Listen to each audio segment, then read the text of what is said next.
ಮುಡಾ ಹಗರಣ, ಸಿದ್ದರಾಮಯ್ಯ ಪರವಾಗಿ ಶೋಷಿತರ ಸಂಘಟನೆಗಳ ಶಕ್ತಿ ಪ್ರದರ್ಶನ, ರಾಜಭವನ ಚಲೋ. ಮುಖ್ಯಮಂತ್ರಿ ಸಿದ್ದರಾಮಯ್ಯ ಅವರ ತೇಜೋವಧೆ ಹಾಗೂ ರಾಜ್ಯ ಸರ್ಕಾರ ಅಸ್ಥಿರಗೊಳಿಸುವ ಬಿಜೆಪಿ-ಜೆಡಿಎಸ್ ಕುತಂತ್ರ ವಿರೋಧಿಸಿ ಇಂದು ರಾಜಭವನ ಚಲೋ ಕಾರ್ಯಕ್ರಮ ಆಯೋಜಿಸಲಾಗಿದೆ. ಬೆಳಗ್ಗೆ 11 ಗಂಟೆಗೆ ಬೆಂಗಳೂರು ರೈಲ್ವೆ ನಿಲ್ದಾಣದಿಂದ ಸಮಾವೇಶ ಪ್ರಾರಂಭಗೊಂಡಿದೆ.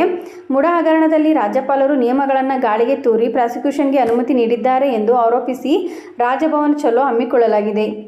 ಮುಡಾ ಹಗರಣದಲ್ಲಿ ಸಿಎಂ ಸಿದ್ದರಾಮಯ್ಯ ಪರವಾಗಿ ಬೃಹತ್ ಶಕ್ತಿ ಪ್ರದರ್ಶನ, ರಾಜಭವನವನ್ನು ದುರುಪಯೋಗ ಮಾಡಿಕೊಳ್ಳಲಾಗಿದೆ ಎಂಬುದನ್ನು ಪ್ರತಿಭಟನಾಕಾರರ ಆರೋಪ.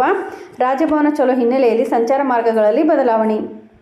ಬೆಂಗಳೂರು: ಮುಡಾ ಹಗರಣದಲ್ಲಿ ಸಿಎಂ ಸಿದ್ದರಾಮಯ್ಯ ಪರವಾಗಿ ಮಂಗಳವಾರ ಬೃಹತ್ ಶಕ್ತಿ ಪ್ರದರ್ಶನ ನಡೆಯಲಿದೆ. ಶೋಷಿತರ ಸಮುದಾಯಗಳ ಪರವಾದ ಸಂಘಟನೆಗಳ ಒಕ್ಕೂಟ ಈ ಪ್ರತಿಭಟನೆ ಮತ್ತು ರಾಜಭವನ ಚಲೋವನ್ನು ಹಮ್ಮಿಕೊಂಡಿದೆ. ನಗರದ ಫ್ರೀಡಂ ಪಾರ್ಕ್ನಲ್ಲಿ ಸಮಾವೇಶ ನಡೆಸುವ ಮೂಲಕ ಸಿದ್ದರಾಮಯ್ಯ ಪರವಾಗಿ ಶಕ್ತಿ ಪ್ರದರ್ಶನ ನಡೆಯಲಿದೆ. ಆರೋಪಗಳೇನು? ಮುಡಾ ಹಗರಣಕ್ಕೆ ಸಂಬಂಧಿಸಿದಂತೆ ರಾಜ್ಯಪಾಲ ಥಾವರ್ಚಂದ್ ಗೆಹ್ಲೋಟ್ ಸಿಎಂ ಸಿದ್ದರಾಮಯ್ಯ ವಿರುದ್ಧ ಪ್ರಾಸಿಕ್ಯೂಷನ್ಗೆ ಅನುಮತಿ ನೀಡುವಾಗ ಸಂವಿಧಾನದ ಮೂಲ ತತ್ವಗಳನ್ನು ಗಾಳಿಗೆ ತೂರಿದ್ದಾರೆ. ರಾಜಭವನವನ್ನು ದುರುಪಯೋಗ ಮಾಡಿಕೊಳ್ಳಲಾಗಿದೆ ಎಂಬುದು ಆರೋಪವಾಗಿದೆ. ಅಲ್ಲದೆ ರಾಜ್ಯಪಾಲರು ಬಿಜೆಪಿ ಮತ್ತು ಜೆಡಿಎಸ್ ಪಕ್ಷಗಳ ತಾಳಕ್ಕೆ ತಕ್ಕಂತೆ ಕುಣಿಯುತ್ತಿದ್ದಾರೆ.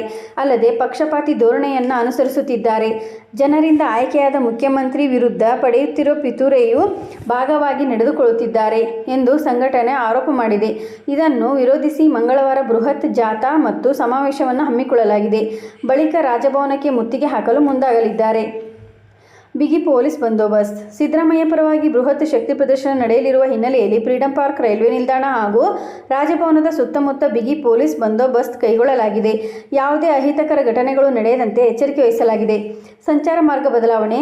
ಇನ್ನು ರಾಜಭವನ ಚಲೋ ಹಿನ್ನೆಲೆಯಲ್ಲಿ ಸಂಚಾರ ಮಾರ್ಗಗಳಲ್ಲಿ ಬದಲಾವಣೆ ಮಾಡಲಾಗಿದೆ. ಮೈಸೂರು, ತುಮಕೂರು, ಕನಕಪುರ ರಸ್ತೆ ಹಾಗೂ ಹಳೆ ಮದ್ರಾಸ್ ರಸ್ತೆಗಳ ಮೂಲಕ ಸಾಕಷ್ಟು ಸಂಖ್ಯೆಯಲ್ಲಿ ಪ್ರತಿಭಟನಾಕಾರರು ಬರಲಿದ್ದಾರೆ.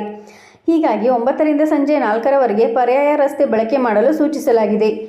ಹಿಂದುಳಿದವರ ವಿರುದ್ಧ ಷಡ್ಯಂತ್ರವೆಂದ ಸಿದ್ದರಾಮಯ್ಯ.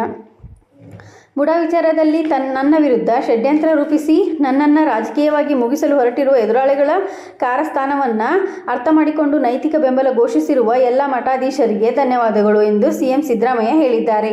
ಸ್ವಾಮೀಜಿಗಳ ಬೆಂಬಲ ಘೋಷಣೆಯಿಂದ ಸಮಾಜಕ್ಕೆ ಸ್ಪಷ್ಟ ಸಂದೇಶ ಹೋಗಿದೆ. ಮೇಲ್ನೋಟಕ್ಕೆ ಇದು ರಾಜಕೀಯ ಸಂಘರ್ಷವೆನಿಸಿದರೂ ಆಂತರ್ಯದಲ್ಲಿ ಹಿಂದುಳಿದ ಜಾತಿಗೆ ಸೇರಿದ ನಾಯಕನ ವಿರುದ್ಧದ ಪಟ್ಟಭದ್ರರ ಷಡ್ಯಂತ್ರವಾಗಿದೆ. ಇದನ್ನು ಸ್ವಾಮೀಜಿಗಳು ಅರ್ಥ ಮಾಡಿಕೊಂಡಿದ್ದಕ್ಕೆ ಕೃತಜ್ಞತೆಗಳು ಎಂದು ಎಕ್ಸ್ ತಾಣದಲ್ಲಿ ಈ ಸಂದೇಶವನ್ನು ಹಾಕಿದ್ದಾರೆ. ಇದೇ ರೀತಿ ಮಾಹಿತಿಗಾಗಿ ನಮ್ಮ ಚಾನಲನ್ನು ಸಬ್ಸ್ಕ್ರೈಬ್ ಆಗಿ ಮತ್ತು ಶೇರ್ ಮಾಡಿ. ಧನ್ಯವಾದಗಳು.